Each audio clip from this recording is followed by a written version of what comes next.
Imagine being on national television and having to make a decision that was worth £1 million. Now imagine handing that decision over to Jeremy Clarkson.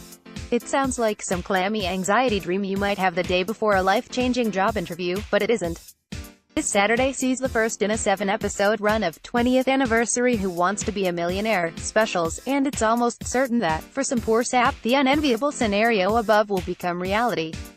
With the new Ask the Host lifeline, contestants will be betting eye-watering sums on whether the answer to a question is actually swimming around in Jeremy Clarkson's fuzzy little bonds, or whether he just thinks it is. This is because Jeremy Clarkson will be that host. And, mark my words, this is going to make for superb primetime TV. Clarkson is perfect for the job. Allow me to explain. Millionaire was always going to come back to celebrate its 20th birthday in some form, but most assumed it would be Chris Tarrant handling things. When it was announced the Top Gear motormouth would be at the helm instead, it was eyebrows, not hopes, that were raised. I mean, it's Jeremy Clarkson, for God's sake. Him, that bloke. Man who's most famous these days for punching someone in the face because he didn't have his dinner ready and then convincing Amazon to pay him millions of pounds to run around with James May and Richard Hammond. To find someone more divisive on British TV you have to follow the appalled gaze of Susanna Reid. But for Millionaire's semi-comeback to make any kind of sense in 2018, it had to make changes.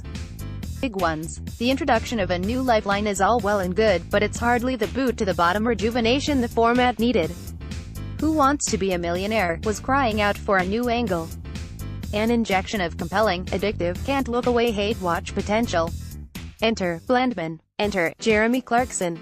I give it 5/1 odds that he loses it completely by episode 4 during Tarrant's tenure as host, and in addition to inventing that infuriating long pause thing which now takes up half the runtime of every show ever, the Tiz Was Pro was an encouraging, avuncular, only faintly disappointed ringmaster.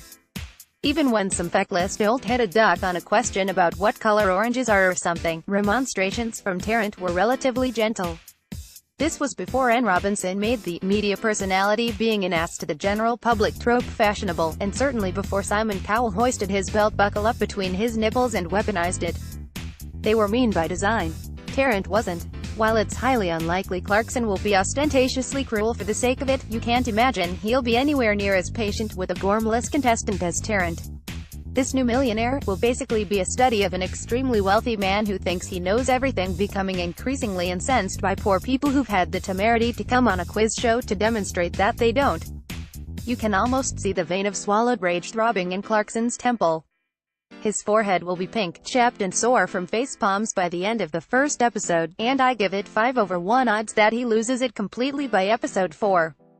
That 20 seconds of silence before saying, "is the correct answer," is going to be literal torture for him, because, for the first time in his career he will be contractually obliged to shut up. Chris Tarrant in the Who Wants to Be a Millionaire? TV studio. Photograph. Andy Hall. For The Observer. Like him or loathe him, Clarkson does know a thing or two about taking a creaky format and twisting it into something new that appeals to an audience far wider than its originally perceived remit. Braying, sycophantic Clarksonian audiences would make it harder for people to cheat by coughing, so a blokey the grand top who wants to tour a here-and-air hybrid isn't ever going to happen. But a more playful, pantomimic tone would fit the show like a glove. Clarkson knows when and how to play the role of cartoon baddie and, if he chooses to hear, his ingrained, holier-than-thou smuggadocio could be superbly put to use. With desperate contestants now being forced, at the absolute end of need and with gnawing dread in their hearts, to ask the host, Clarkson's unwavering belief in his own opinions will at some point almost certainly ruin innocent lives. Not only will this make Millionaire wildly entertaining in a voyeuristic sense, and allow us to witness whether Clarkson is able to experience the human emotions known as humility and guilt, it will reposition the Millionaire host as the enemy, making us side with the contestants much more than we would if they were just playing for enough money to pay off their mortgage and go on a rubbish cruise. It could give the show an antagonistic narrative that's been sorely lacking since quiz shows such as Only Connect, Pointless and The Chase prioritized a form of gentle chumminess that's made them successful, yet casually inessential.